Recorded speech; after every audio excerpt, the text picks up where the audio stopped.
রক্তদানের রক্তে কোটি কোটি টাকা দুর্নীতি করা হয়েছে। রক্ত থেকে প্লাজমা আলাদা করে সেই রক্ত বিক্রি করা হয়েছে এবং এখানেও জড়িয়ে রয়েছে সেই তৃণমূল নেতাদের নাম। স্ট্যাম্প পেপারে রয়েছে তৃণমূল নেতাদের নাম রয়েছে শঙ্কর রাউতের, কুমার সাহার এবং সুজিত বোসের।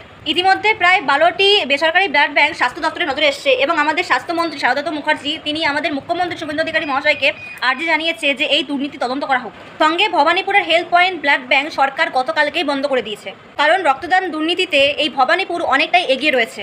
সঙ্গে হাজরার পিপলস ব্লাড ব্যাংকে গতকালকে স্বাস্থ্য দপ্তরের আধিকারিকরা হানা দেয় এবং সেখান থেকে জানা যায় যে গত 6 মাসে 550টি রক্তদান শিবিরের আয়োজন করা হয়েছিল এবং এই শিবিরের আয়োজন করার পরে সেখান থেকে প্রতিটি পাউচে অতিরিক্ত রক্ত সংগ্রহ করা হয়েছিল এবং থ্যালাসেমিয়ার রোগী যারা ছিল, যাদেরকে বিনামূল্যে রক্ত দেওয়ার কথা ছিল, তাদেরকে বিনামূল্যের বদলে অতিরিক্ত টাকা নেওয়ার পর তাদেরকে রক্ত দেওয়া হয়েছে। অর্থাৎ থ্যালাসেমিয়া রোগীদের টাকার বিনিময়ে রক্ত দেওয়া হয়েছে। সঙ্গে গত 6 মাসে 42,842 ইউনিট রক্ত সংগ্রহ করা হয়েছে এই হাজরার পিপলস ব্লাড ব্যাংক থেকে।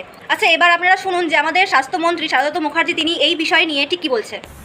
Messrs health point multi speciality hospital blood bank 21/1 প্রাণনাথ পণ্ডিত স্ট্রিট কলকাতা 7,25,000 এই কিন্তু অল অপারেশনস বন্ধ করে দেওয়া হলো। আমরা আগে যে রেড করেছিলাম তাতে আমরা কিছু কিছু ডিসক্রিমিনেটিং ডকুমেন্টস পেয়েছিলাম, ইনফরমেশন পেয়েছিলাম, সেটা আলটিমেটলি কর্পোরেশন হলো।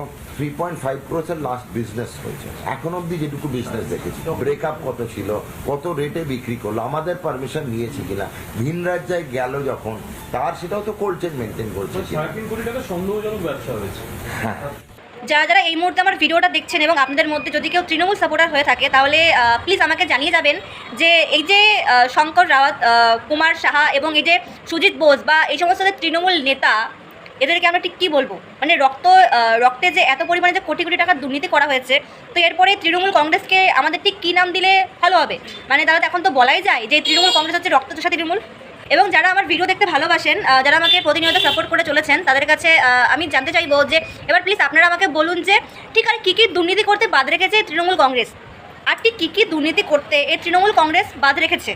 এবং শুধুমাত্র এই যে হাজরার পিপলস ব্লাড ব্যাংক বা ভবানীপুরের হেলথ পয়েন্ট ব্লাড ব্যাংকে কিন্তু নয়, আর আমি যে 12টি বেসরকারি ব্লাড ব্যাংকের কথা বললাম, যেগুলো স্বাস্থ্য ভবনের আধিকারিকরা যেখানে নজর দিয়েছে, যেখানে তদন্ত করছে, যেগুলো বন্ধ করে দেওয়া হয়েছে, তো শুধুমাত্র কিন্তু এগুলোই নয়, আরও কিন্তু প্রচুর পরিমাণে দুর্নীতি করা হয়েছে আমাদের পশ্চিমবঙ্গে এই তৃণমূল সরকারের আমলে হয়েছে।